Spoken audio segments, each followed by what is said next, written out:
ಕರ್ನಾಟಕದಲ್ಲಿ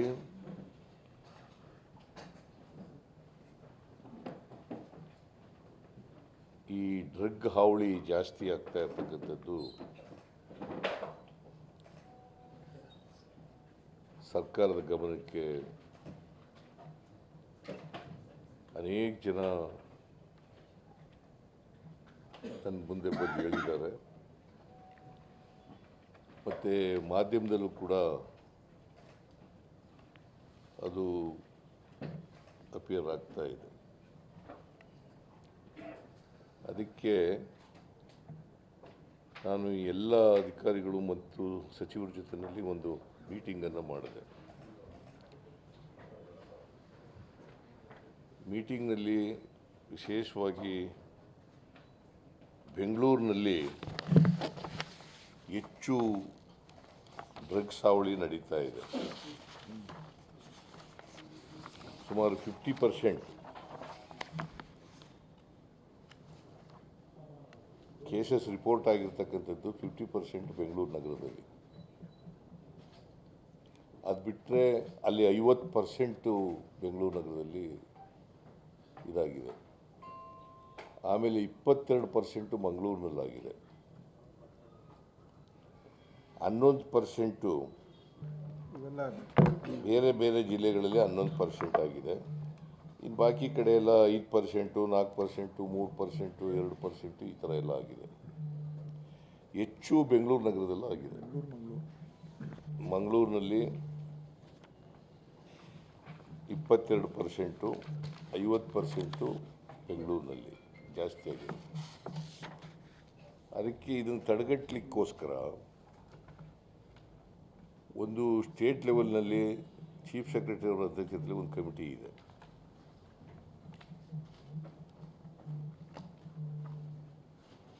ಆಮೇಲೆ ಎಲ್ಲ ಜಿಲ್ಲಾ ಕೇಂದ್ರಗಳಲ್ಲಿ ಜಿಲ್ಲಾಧಿಕಾರಿಗಳ ಅಧ್ಯಕ್ಷತೆಯಲ್ಲಿ ಒಂದೊಂದು ಸಮಿತಿ ಇದೆ. ಅಲ್ಲಿ ಪೊಲೀಸ್ನವರು ಇರ್ತಾರೆ, ಎಜುಕೇಷನ್ ಡಿಪಾರ್ಟ್ಮೆಂಟ್ನವರು ಇರ್ತಾರೆ, ಹೆಲ್ತ್ ಡಿಪಾರ್ಟ್ಮೆಂಟ್ನವರು ಕೂಡ ಇರ್ತಾರೆ,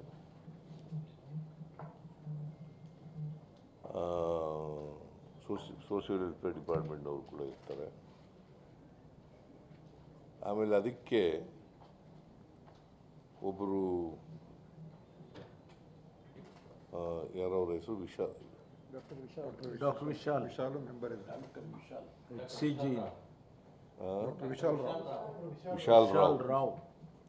ವಿಶಾಲ್ ರಾವ್ ಅದರಲ್ಲೂ ಸದಸ್ಯರು ಇರ್ತಾರೆ ಸ್ಟೇಟ್ ಲೆವೆಲ್ ಕಮಿಟಿನಲ್ಲಿ. ಅವರ ಅಭಿಪ್ರಾಯನೂ ಕೂಡ ತಗೊಳ್ತಾರೆ. ನಾನು ಇವತ್ತು ಕೂಡ ಕರೆದಿದ್ದೆ ಅವರಿಗೆ.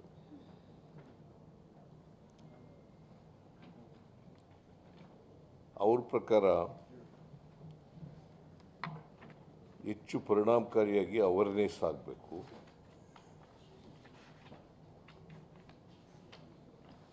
ಮತ್ತು ಎನ್ಫೋರ್ಸ್ಮೆಂಟ್ ಹೆಚ್ಚಾಗಬೇಕು.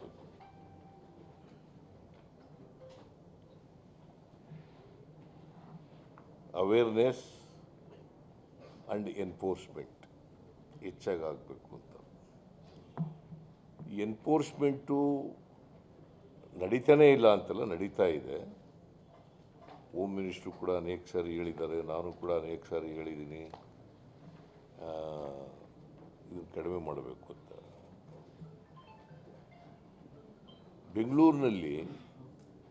ಬೆಂಗಳೂರು ಈಸ್ಟ್ನಲ್ಲಿ ಹೆಚ್ಚು ನಡೀತಾ ಇದೆ ಅಂತೇಳಿ ಅಭಿಪ್ರಾಯ ಬಂದಿದೆ. ಬೆಂಗಳೂರು ಈಸ್ಟ್ನಲ್ಲಿ ಅವು ಅಲ್ಲಿಂದ ಜಾಸ್ತಿ ಸಪ್ಲೈ ಆಗೋದು, ಪೆಡ್ಲರ್ಸು ಜಾಸ್ತಿ ಇರ್ತಕ್ಕಂಥದ್ದು, ಫಾರಿನರ್ಸು ಜಾಸ್ತಿ ಇರ್ತಕ್ಕಂಥದ್ದು ಅಲ್ಲಿ ಜಾಸ್ತಿ ಇದೆ ಅಂತ ಒಂದು ಅಭಿಪ್ರಾಯ ಇದೆ. ಅದಕ್ಕೆ ಈ ಕಮಿಟಿಗಳು ಸ್ಟೇಟ್ ಲೆವೆಲ್ನಲ್ಲಿ ಮತ್ತು ಡಿಸ್ಟ್ರಿಕ್ಟ್ ಲೆವೆಲ್ನಲ್ಲಿರೋ ಕಮಿಟಿಗಳ ಮೇಲೆ ಒಂದು ಟಾಸ್ಕ್ ಫೋರ್ಸ್ ಮಾಡಬೇಕು ಅಂತೇಳಿ ಇವತ್ತು ತೀರ್ಮಾನ ಮಾಡಿದ್ದೀವಿ. Headed by home minister.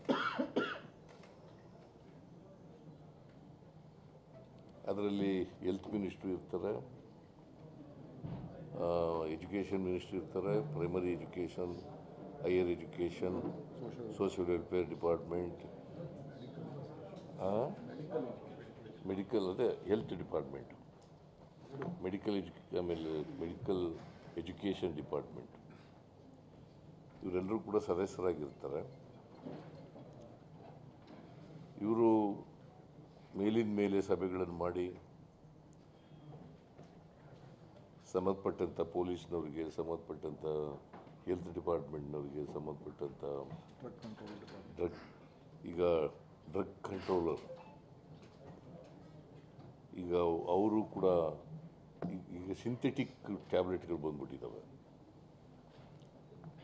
ಡ್ರಗ್ಸ್ನಲ್ಲಿ synthetic ಟ್ಯಾಬ್ಲೆಟ್ಸ್ಗಳು ಬಂದ್ಬಿಟ್ಟಿದ್ದಾವೆ.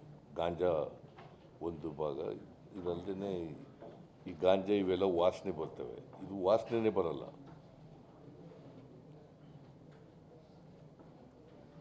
So ಇಂಥವೆಲ್ಲನೂ ಕೂಡ ಕಂಟ್ರೋಲ್ ಮಾಡಲಿಕ್ಕೋಸ್ಕರವಾಗಿ ಇವರೆಲ್ಲರೂ ಕೂಡ ಇರ್ತಾರೆ.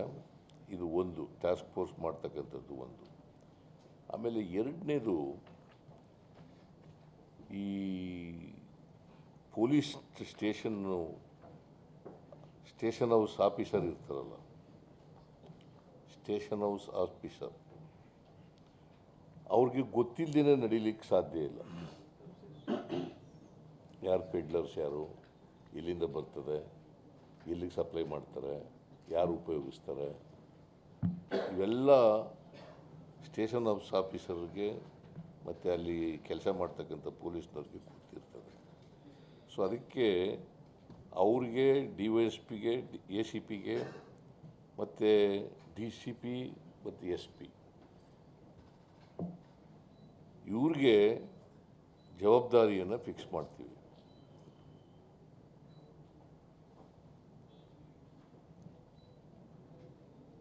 ಇದು ಒಂದು. ಎರಡನೇದು, ಈಗ ಕಾನೂನನ್ನ ಸ್ಟ್ರೆಂಥನ್ ಮಾಡಲಿಕ್ಕೆ ಏನು ಮಾಡಬೇಕು ಅಂತ ವಿಚಾರ ಮಾಡ್ತೀವಿ.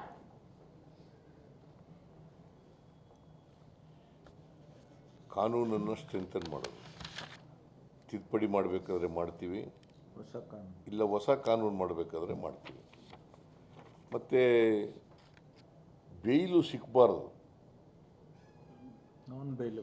ನಾನ್ ಬೇಲಬಲ್ ಅಫೆನ್ಸ್ಗಳು ಮಾಡಬೇಕು. ಕನಿಷ್ಠ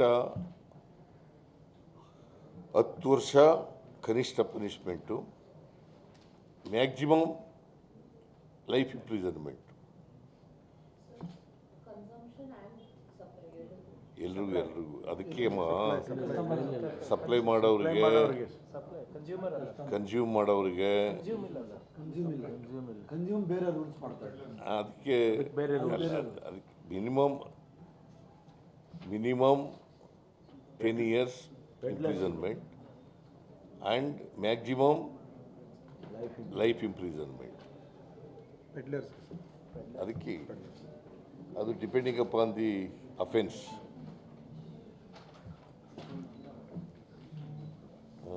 ಅದನ್ನು ಮಾಡಬೇಕು ಅಂತ ಇವತ್ತು ಯೋಚನೆ ಮಾಡಿದ್ದೀವಿ, ತೀರ್ಮಾನ ಮಾಡಿದ್ದೀವಿ.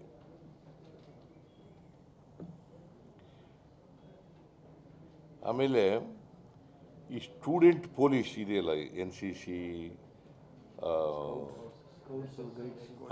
ಸ್ಕೌಟ್ಸು, NSS, ಈ ಥರದ್ದು ಸ್ಟೂಡೆಂಟ್ ಪೊಲೀಸ್ ಮಾಡಬೇಕು ಅಂತ ಮಾಡಿದ್ದೀವಿ.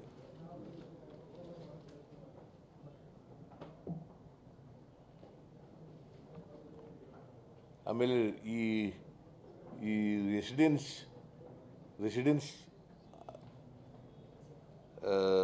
ಅಸೋಸಿಯೇಷನ್ಗಳಿದ್ದಾವಲ್ಲ, ಅವ್ರನ್ನ ಸ್ಟ್ರೆಂಥನ್ ಮಾಡಬೇಕು ಅಂತ ಮಾಡಿದ್ದೀವಿ. NGOಗಳು ಇವನ್ನ ಅವರೆಲ್ಲ ಇನ್ವಾಲ್ವ್ ಮಾಡಿ ಅವನ್ನ ಸ್ಟ್ರೆಂಥನ್ ಮಾಡಬೇಕು ಅಂತ ಮಾಡಿದ್ದೀವಿ.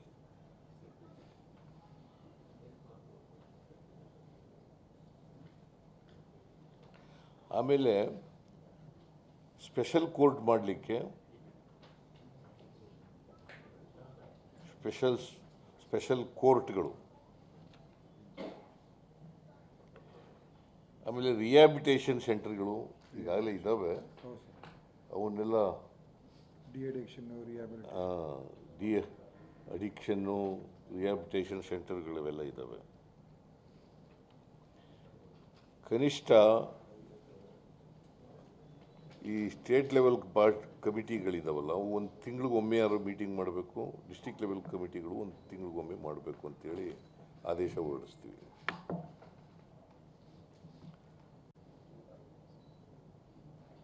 ಸೊ ಈ ಡ್ರಗ್ ಅಬ್ಯೂಸ್ ಏನು ನಡೀತಾ ಇದೆ ರಾಜ್ಯದಲ್ಲಿ, ಇದನ್ನು ತಡೆಗಟ್ಟಲಿಕ್ಕೆ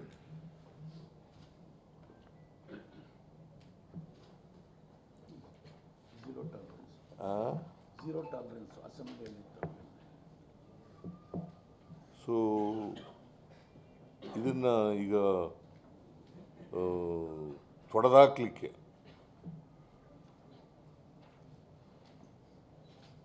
ಎಲ್ಲ ಪ್ರಾಮಾಣಿಕ ಪ್ರಯತ್ನಗಳನ್ನು ಸರ್ಕಾರ ಮಾಡ್ತದೆ. ಅದಕ್ಕೋಸ್ಕರ ಈ ಎಲ್ಲ ಕ್ರಮಗಳನ್ನು ಕೂಡ ಇವತ್ತು ತಗೊಳ್ತಾ ಇದ್ದೀವಿ. ನೀವೇನಾದ್ರು ಸಲಹೆಗಳು ಕೊಟ್ಟರೆ ಆ ಸಲಹೆಗಳನ್ನು ಕೂಡ ಗಂಭೀರವಾಗಿ ಪರಿಗಣಿಸ್ತೀವಿ. ತಾಳಪ್ಪ ನೀನು ಯಾಕೆ ಸುಮ್ಮನೆ ಇರೋದೇ ಇಲ್ವಲ್ಲ, ಆಮೇಲೆ ಕೇಳು ತಾಳಪ್ಪ. ಸೊ ಇದರಿಂದ ಏನಾಗುತ್ತೆ, ಹೆಚ್ಚಾಗಿ ವಿದ್ಯಾರ್ಥಿಗಳು ಮೇಲೆ ದುಷ್ಪರಿಣಾಮ ಬೀರ್ತದೆ, ಯುವಕರ ಮೇಲೆ ಪರಿಣಾಮ ಬೀರ್ತದೆ. ಆಮೇಲೆ ಇತ್ತೀಚಿನ ವರದಿಗಳು ನಾವು ನೋಡಿದಾಗ ಕೆಲವರು ಡ್ರಗ್ಸ್ನ ಇದರಲ್ಲಿ ನಿಶೆ ಬಂದು ಕ್ರಿಮಿನಲ್ ಆಕ್ಟಿವಿಟೀಸು ಹೆಚ್ಚಾಗಿರ್ತಕ್ಕಂಥದ್ದನ್ನು ಕೂಡ ಕಾಣ್ತಾ ಇದ್ದೀವಿ. ನಿಶೆನಲ್ಲಿ ಚಾಕು ಹಾಕ್ಬಿಡೋದು, ಕಳ್ತನ ಮಾಡಿಬಿಡೋದು, ಅಥವಾ ಇನ್ಯಾವುದೋ ಕ್ರಿಮಿನಲ್ ಆಕ್ಟಿವಿಟಿ ಮಾಡೋದು, ಈ ಥರದವೆಲ್ಲ ನೋಡ್ತಾ ಇದ್ದೀವಿ.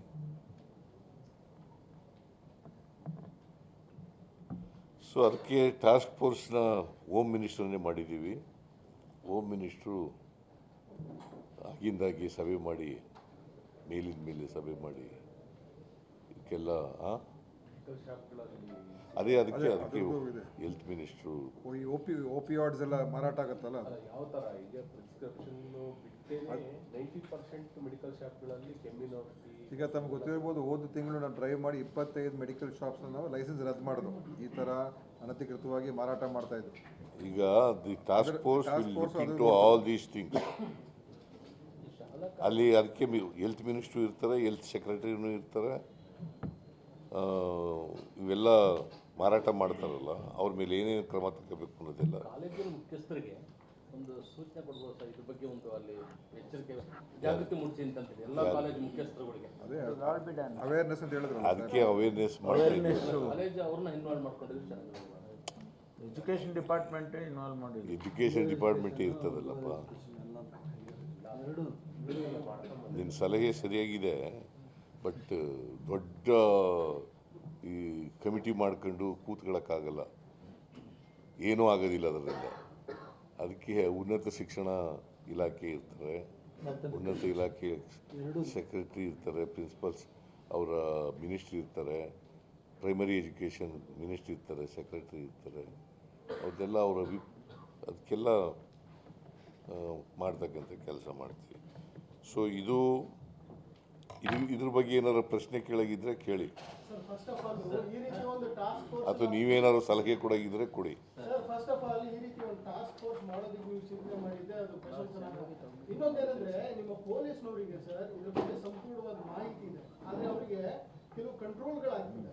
ಕೆಲವು ಈ ಪೆಡ್ಲರ್ಸ್ಗಳಿಂದ ಕಂಟ್ರೋಲ್ಗಳು, ಆಮೇಲೆ ಪ್ರೆಷರ್, ಅದು ಈ ಥರದ್ದೆಲ್ಲ ಇದೆ.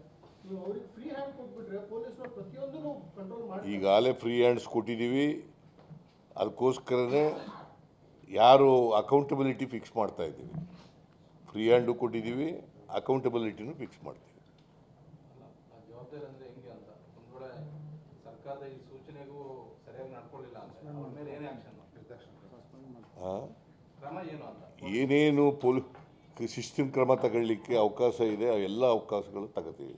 ಸಸ್ಪೆಂಡ್ ಮಾಡೋದ್ರಿಂದ ಹಿಡಿದು ಡಿಸ್ಮಿಸ್ ಮಾಡೋದ್ರಿಂದ ಹಿಡಿದು ಎಲ್ಲ ಕ್ರಮಗಳನ್ನು ತಗೋತೀವಿ. ಜೈಲುಗಳಲ್ಲಿ ಹಿಂದೆ ಬಿಜೆಪಿ ಸರ್ಕಾರ ಇದ್ದಾಗ ಇದು ಡ್ರಗ್ ಸಂಬಂಧಪಟ್ಟಂತೆ ಒಂದು ದೊಡ್ಡ ಕ್ಯಾಂಪೇನ್ ಶುರುವಾಯಿತು. ಇಡೀ ರಾಜ್ಯದಂತ ಎಲ್ಲ ಕಡೆ ದೊಡ್ಡ ಸಿಕ್ಕಾಪಟ್ಟೆ ಪೊಲೀಸ್ ಆದ್ಮೇಲೆ ಆಕ್ಟಿವ್ ಆದ್ರು, ಬೇರೆ ಬೇರೆ ಪ್ರಕರಣಗಳಾಯಿತು. ಅದರ ಪ್ರಕರಣ ಅಲ್ಲಿಗೆ ಸತ್ತೋಯ್ತು. ಆ ಸಂದರ್ಭದಲ್ಲಿ ಆಗಿದ್ರೆ ಇಡೀ ಪ್ರಕರಣ ಬುಡ ಸಮೇತ ಕಿತ್ತಾಕ್ಲಿಕ್ಕೆ ಅವಕಾಶ ಇತ್ತು. ಏನು ಫಿಲ್ಮ್ ಸ್ಟಾರ್ಗಳು ಬೇರೆ ಬೇರೆ ಎಲ್ಲರೂ ಇನ್ವಾಲ್ವ್ ಮಾಡ್ತಿದ್ರು. ಇಡೀ ರಾಜ್ಯ ಅಂತ ಕ್ಯಾಂಪೇನ್ ಆಯಿತು. ಅದಾದ ನಂತರ ಆದಮೇಲೆ ಅದು ಆ್ಯಕ್ಷನ್ ಇನಿಷಿಯೇಟ್ ಆಗಲಿಲ್ಲ. ಫರ್ದರ್ ಏನಾಯಿತು ಅಂತ ಗೊತ್ತಾಗಲಿಲ್ಲ. ಅದಕ್ಕೆ ಈಗ ಕ್ರಮಗಳನ್ನೆಲ್ಲ ತಗೋತಾ ಇರೋದು. ನಿಜ ಮಾಡಬೇಕಾ ಅವತ್ತು 2023 ಮಾರ್ಚ್ನಲ್ಲಿ ಅವರು ಕ್ರಮಗಳು ತಗೊಂಡಿದ್ದರು. ಆ ಕ್ರಮಗಳು ಮುಂದುವರಿಯಲಿಲ್ಲ. ಅದಕ್ಕೆ ಈಗ ನಾವು state level committee, district level ಕಮಿಟಿಗಳೆಲ್ಲ ಇದ್ದರೂ ಕೂಡ ಇದು ಹೆಚ್ಚಾಗತ್ತಲೇ ಇದೆ.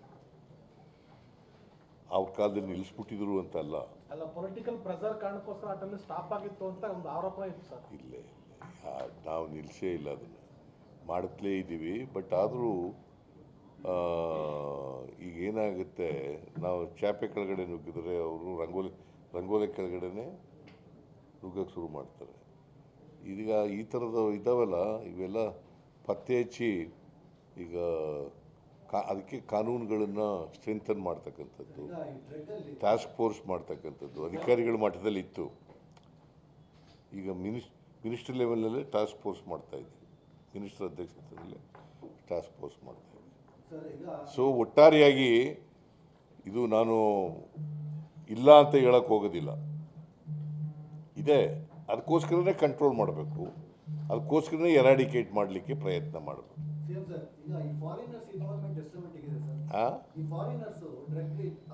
ಅದಕ್ಕೆ ಈಗಪ್ಪ ಡ್ರಗ್ಸು ಇವೆಲ್ಲ ಇದ್ದಾವೆ. ಫಾರಿನರ್ಸು ನೋಡಿ, ಇಂಡಿಯಾದವರೇ ಜಾಸ್ತಿ ಇರೋದು, ಇಂಡಿಯನ್ಸೇ.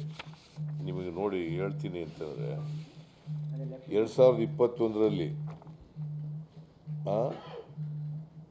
7,571 ಜನ ಇಂಡಿಯನ್ಸು, 190 ಜನ ಫಾರಿನರ್ಸು. ಅರೆಸ್ಟ್ ಆಗಿರೋರು, ಅವ್ರ ಮೇಲೆ ಕೇಸ್ ಹಾಕಿರೋದು, ದಾಖಲಾಗಿರೋದು, arrested. Details of accused arrested. 2022ರಲ್ಲಿ 7,737 ಜನ ಇಂಡಿಯನ್ಸು, 123 ಜನ ಫಾರಿನರ್ಸು. 2023ರಲ್ಲಿ 8,016 ಜನ ಇಂಡಿಯನ್ಸು, 105 ಜನ ಫಾರಿನರ್ಸು. 2024ರಲ್ಲಿ ಅಂದರೆ ಮಾರ್ಚ್ವರೆಗೆ ಮಾತ್ರ ಇದು ಅಂಕಿಅಂಶಗಳಿರೋದು. 1,021 ಜನ ಇಂಡಿಯನ್ಸು, 21 ಜನ ಫಾರಿನರ್ಸ್. ಮಾರ್ಚ್ವರೆಗೆ ಮಾತ್ರ ಇರೋದು. ಸೊ ಅದಕ್ಕಿಂತ ಮುಂದೆ ಫಿಗರ್ಸ್ ಇದು ಅಂಕಿಅಂಶಗಳಿಲ್ಲ. ಸೊ ಇಂಡಿಯನ್ಸೇ ಜಾಸ್ತಿ ಇದ್ದಾರೆ. ಅದೀಗಪ್ಪ ಎಲ್ಲಿಂದ ಬರ್ತದೆ, ಪೆಡ್ಲರ್ಸ್ ಯಾರು, ಅನೇಕ ಈಗ ಹರಿಯಾಣದಿಂದ ಬರ್ತದೆ, ಉತ್ತರ ಪ್ರದೇಶದಿಂದ ಬರ್ತದೆ, ಅದೇ ಒರಿಸ್ಸಾದಿಂದ ಬರ್ತದೆ, ಆಂಧ್ರ ಪ್ರದೇಶದಿಂದ ಬರ್ತದೆ. ಈ ಎಲ್ಲ ಹೆಚ್ಚಾಗಿ ಒರಿಸ್ಸಾ, ಆಂಧ್ರ ಇಂಥ ಕಡೆಗಳಲ್ಲಿ, ಉತ್ತರ ಪ್ರದೇಶದಲ್ಲಿ ಎಲ್ಲ ಈಗ ಕಡೆ ಬರ್ತದೆ. ಸೊ ಇದನ್ನು ನಿಲ್ಲಿಸಬೇಕು. ಯುವ ಸಮೂಹ ಹಾಳಾಗ್ತಾ ಇದೆ. ಇದು ಒಂದು ಸಮಾಜಕ್ಕೆ ಕಂಟಕ. ಇದನ್ನು ಮೊದಲು ಕಡಿಮೆ ಮಾಡಬೇಕು, ಆಮೇಲೆ ಸಂಪೂರ್ಣ ನಿಲ್ಲಿಸಬೇಕು. ಇದು ಮಾಡಲಿಕ್ಕೆ ಎಲ್ಲ ಪ್ರಾಮಾಣಿಕ ಪ್ರಯತ್ನವನ್ನು ಮಾಡ್ತೀವಿ ನಾವು. ಇದ್ರ ಬಗ್ಗೆ ಯಾರೂ ಕೂಡ ಸಂಶಯ ಇಟ್ಕೋಬೇಕಾದಂಥ ಅಗತ್ಯ ಇಲ್ಲ. ಸೊ ನಾನು ಅನೇಕ ಸಾರಿ ಪೊಲೀಸ್ನವರ ಮೀಟಿಂಗ್ಗಳಲ್ಲಿ ಹೇಳಿದ್ದೀನಿ, ಪರಮೇಶ್ವರ್ ಅವರು ಕೂಡ ಹೇಳಿದ್ದಾರೆ, ಹಿಂದೇನೂ ಹೇಳಿದ್ದಾರೆ, ಈಗಲೂ ಹೇಳಿದ್ದೀವಿ. ಬಟ್ ಆದರೂ ಕೂಡ ಅದು ಇನ್ನೂ ಹೆಚ್ಚಾಗುತ್ತಲೇ ಇದೆ ಅಂತಕ್ಕಂಥದ್ದು ಭಾಳ ಕಳವಳಕಾರಿಯಾದಂಥ ವಿಚಾರ.